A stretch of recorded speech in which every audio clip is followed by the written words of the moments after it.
उत्तर प्रदेश के वित्त मंत्री सुरेश कुमार खन्ना जी द्वारा 2024-25 के लिए बजट जारी किया गया।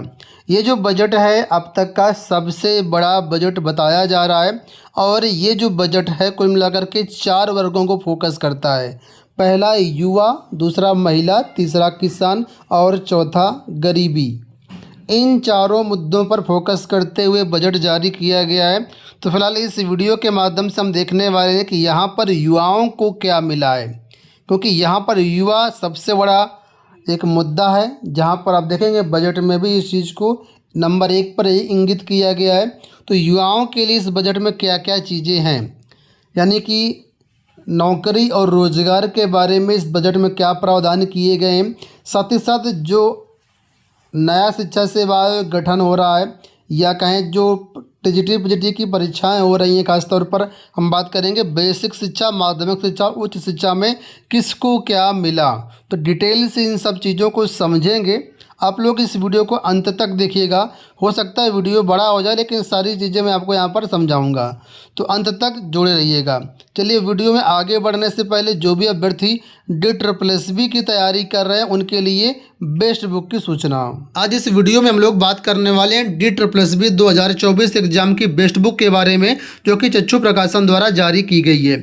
ये एक स्टडी गाइड बुक है जो कि DSSB की कई सारी भर्तियों के लिए उपयोगी है, जैसे कि NTT, PRT, TGT, PGT, special educator, dance और DSSB के जो भी अन्य एग्जाम हैं उन्हें सभी के लिए पेपर 1 की एक कंप्लीट स्टडी गाइड बुक है। इसमें अगर हम बात करें सिलेबस की, तो इसमें सामान्य अध्ययन, तर्क शक्ति, गणित, हिंदी भाषा, इंग्लिश लैंग्वेज, इन सभी विषयों के सिलेबस को डिटेल से कवर किया गया है। 100% DSSB के सिलेबस पर आधारित ये पुस्तक है। 4500 से ज़्यादा बहुकल्पीय प्रश्न हल करके आपको यहाँ पर व्याख्यात्मक रूप से दिए गए हैं। इस पुस्तक की भाषा देखें तो काफ़ी आसान है। सारी चीज़ें बिल्कुल आप आसानी से बारीकी से इसमें समझ सकते हैं। सभी इंपॉर्टेंट पॉइंट्स को यहाँ पर हाईलाइट करके भी दिया गया है। परीक्षा उपयोगी महत्वपूर्ण प्रश्न भी यहाँ पर आपके लिए दिए गए हैं। इस बुक को आप नज़दीकी बुक स्टॉल से या फिर ऑनलाइन साइट अमेजन, फ्लिपकार्ट से भी परचेज कर सकते हैं। लिंक वीडियो के डिस्क्रिप्शन बॉक्स में दिए गए, आप लोग चेकआउट कर लीजिएगा। चलिए वीडियो में बढ़ते हैं आगे। सबसे पहले बात कर लेते हैं बेसिक शिक्षा के बारे में। तो यहाँ पर देखिए बेसिक शिक्षा में कुल मिलाकर के क्या क्या चीज़ें कही गई हैं। तो लिखा हुआ है छात्र छात्राओं के लिए यूनिफॉर्म, स्वेटर, स्कूल बैग, जूता, मोजा, स्टेशनरी, ये सारी चीज़ें उपलब्ध कराने के लिए DBT के माध्यम से 1200 रुपये प्रति बच्चे की दर से धनराशि सीधे अभिभावकों के खाते में हस्तांतरित की जा रही है। इसके अलावा कक्षा 1 से 8 तक अध्ययनरत लगभग 2 करोड़ से अधिक छात्र छात्राओं के निःशुल्क स्वेटर, जूता, मोजा उपलब्ध कराने हेतु 650 करोड़ रुपए बजट का प्रावधान किया गया है और स्कूल बैग हेतु 350 करोड़ रुपए का प्रावधान किया गया है। इसके बाद अलाभित समूह एवं दुर्बल वर्ग के 2 लाख से अधिक बच्चों को वित्तीय वर्ष 2024-25 में प्रवेश दिलाए जाने का लक्ष्य है और इसके लिए 255 करोड़ रुपए का प्रावधान किया गया है। ऑपरेशन कायाकल्प के अंतर्गत इस वित्तीय वर्ष में 1000 करोड़ रुपए की व्यवस्था की गई है। वित्तीय वर्ष 2023-24 में 300 करोड़ रुपए से ग्राम पंचायत एवं वार्ड स्तर पर डिजिटल लाइब्रेरी की स्थापना कराई जा रही है। इसके लिए 24-25 में 498 करोड़ रुपए की बजट का प्रावधान किया गया है। वनटांगिया गांव में 36 प्राथमिक विद्यालयों के संचालन हेतु 144 पद सृजित किए गए हैं। तो 36 प्राथमिक विद्यालयों में 144 पद टीचर्स के सृजित किए गए हैं। गरीबी रेखा से ऊपर के 30 लाख छात्रों को निःशुल्क यूनिफॉर्म वितरण हेतु 168 करोड़ रुपए की व्यवस्था की गई है। तो कुल मिलाकर के माध्यमिक शिक्षा में, प्रारंभिक शिक्षा में, बेसिक शिक्षा में इतनी बातें कही गई हैं। बात करते हैं माध्यमिक शिक्षा की।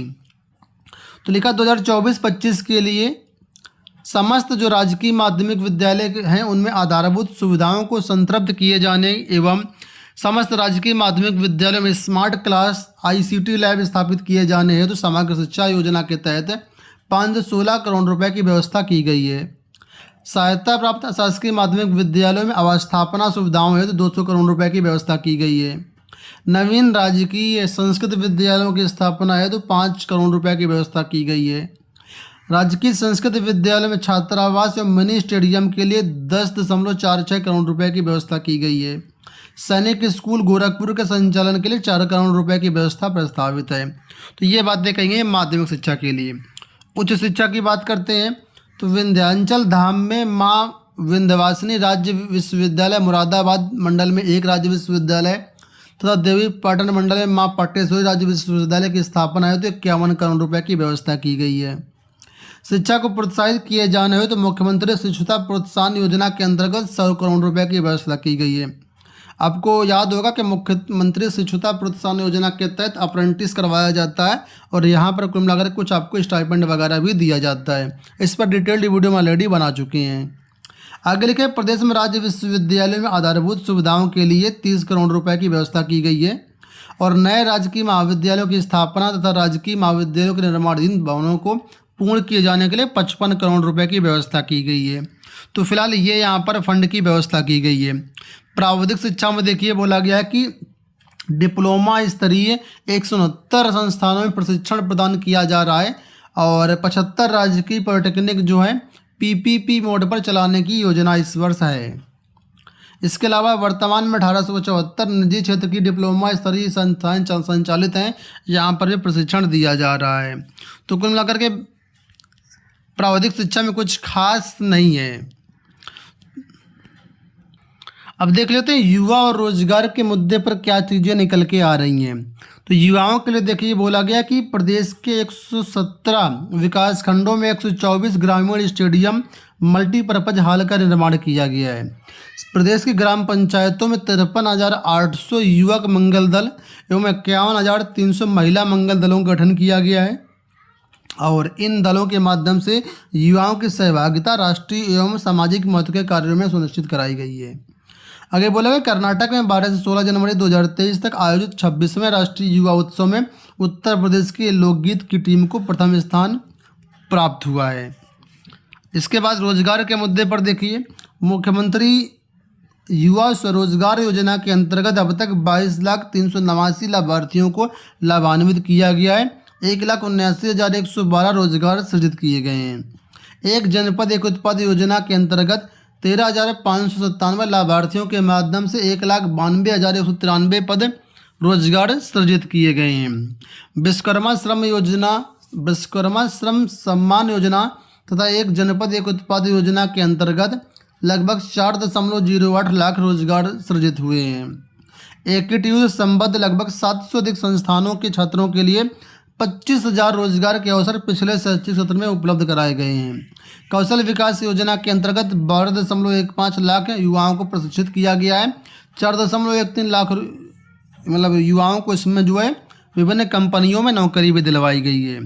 इसके बाद नरेगा कार्यक्रम आप लोग जानते हैं, इसके अंतर्गत बोला गया है 2023-24 के अंतर्गत 28 करोड़ 68 लाख मानव दिवस सृजित किए गए। इसमें 75,24,000 श्रमिकों को रोजगार प्रदान किया गया है और 2024-25 के लिए इसका लक्ष्य 33 करोड़ के आसपास है।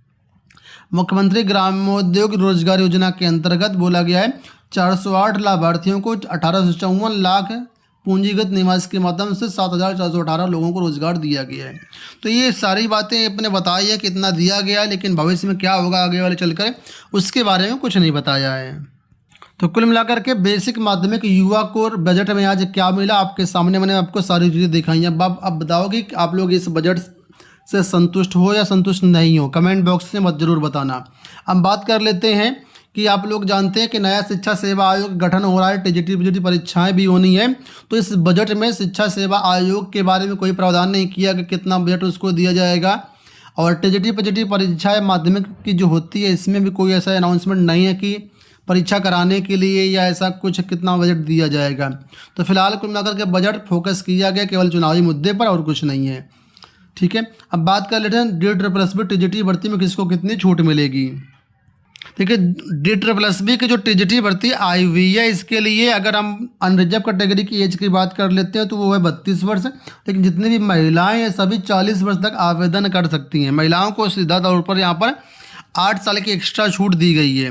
ठीक है, महिलाएं सभी कैटेगरी के 40 साल तक एलिजिबल हैं। इसके अलावा हम बात कर लें अगर एज रिलैक्सेशन की तो कैटेगरी के अनुसार यहाँ पर एज रिलैक्सेशन आपको अलग से दिया गया है। इसमें SC ST को 5 साल की छूट है, OBC को 3 साल की छूट है, PWD आप हैं प्लस यू और AWS में होता है 10 साल की छूट मिल जाएगी। PWBD है प्लस SC ST तो 15 साल की छूट मिल जाएगी। PWBD है प्लस OBC में 13 साल की छूट मिल जाएगी। तो मैक्सिमम यहाँ पर आपको 15 साल तक की अलग से छूट मिल जाएगी अगर आप दिव्यांग हैं और SC ST कैटेगरी में आते हैं तो। अब हम लोग बात कर लेते हैं AGTA भर्ती को लेकर के। तो आप लोग जानते हैं UPSSSC से AGTA भर्ती आनी है, लेकिन मामला फिलहाल ठंडा चल रहा है। कई बार इसके लिए प्रयास किएगा। तो आज देखिए ये ज्ञापन दिया गया है माननीय अध्यक्ष महोदय अधीनस्थ सेवा चयन आयोग पीका भवन गोमती नगर लखनऊ के नाम से, और लिखा कि पेट 2023 के अंतर्गत कृषि प्राविधिक सहायक भर्ती के 5000 से अधिक पदों पर भर्ती का विज्ञापन अविलंब जारी करने के संबंध में। यहाँ पर सारी चीज़ें बताई गई हैं और यहाँ पर देखिए ये ज्ञापन दिया गया आज 5 फरवरी 2024 को। UPSSSC के अध्यक्ष जी को कहा गया है कि विनम्रतापूर्वक निवेदन है कि गंभीर प्रकरण को संज्ञान में लेते हुए कृषि प्राविधिक सहायक भर्ती में 5000 से अधिक पदों पर अविलंब जो विज्ञापन है इसका जारी किया जाए। अब बात कर लेते हैं BPSC टीचर्स का सैलरी कितना मिलेगा, वो आप यहाँ पर देख सकते हो कितना कितना मिलता है क्या। तो प्राइमरी स्कूल के लिए देखिए बेसिक पे रहेगा 25,000 रुपये, DA 46% के अनुसार मिलेगा 11,500 रुपये, HRA 1,000 है, मेडिकल 1,000 है, कुल मिलाकर के सैलरी बनेगी आपकी 38,500। इसमें NPS का 3650 कट जाएगा, GIS सामूहिक बीमा जो होता है 30 रुपये कट जाएगा, तो 34,820 रुपये पेमेंट आपको मिलेगा यहाँ पर प्राइमरी टीचर के लिए। अब जो जूनियर टीचर 6 to 8 वाले उनके लिए देखिए मूल वेतन 28,000 है, DA 12,880 है, HRA 1120 है, मेडिकल 1,000 है, तो कुल मिलाकर के बनेगा 43,000। 38,882 रुपये आपको अकाउंट में मिलेगा NPS कटने के बाद। 9-10 जो TGT है उसमें 31,000 रुपये मूल वेतन है, 14,260 आपका DA बन जाएगा, 1240 आपका HRA है, मेडिकल है 1,000, 47,500 टोटल पेमेंट बनेगा और NPS कटेगा 4,526 रुपये, खाते में आएगा 42,944 रुपये। इसी प्रकार जो PGT टीचर हैं 11-12 के लिए उसमें मूल वेतन रहेगा 32,000, 14,720 बनेगा आपका DA, HRA है 1,280, मेडिकल है 1,000, 49,000 आपका टोटल वेतन बनेगा, 44,298 आपके खाते में आएगा। अब जो हेड टीचर होते हैं प्राइमरी स्कूल के उनके लिए देखिए तो 30,500 वेतन बनेगा, 14,030 रुपये आपका DA जुड़ेगा, 1,220 रुपये HRA जुड़ेगा, टोटल बनेगा 46,750 और अकाउंट में आएगा 42,237। अब जो हेड मास्टर +2 स्कूल के होते हैं उनके लिए देखिए मूल वेतन रहेगा 35,000, DA रहेगा 16,100, HRA हो जाएगा 1,400, मेडिकल हो जाएगा 1,000, टोटल बनेगा 53,500 और खाते में आएगा 48,330। तो ये कुल मिलाकर के वेतन यहाँ पर रहने वाला है। लेकिन आपको बता दें कि DA जो है लगभग हर 6 महीने में बदल जाता है और इंक्रीमेंट भी लगता है। तो बहुत जल्दी ये DA जो है आपका 50% होने वाला है, क्योंकि इसका समाचार पत्रों के माध्यम से न्यूज आया कि इस बार भी जनवरी 2024 से DA जो लगेगा वो 4% वृद्धि दर से लगेगा। तो 50% DA हो जाएगा, सैलरी आपकी और भी अच्छी हो जाएगी। तो उम्मीद करूँगा वीडियो आपको पसंद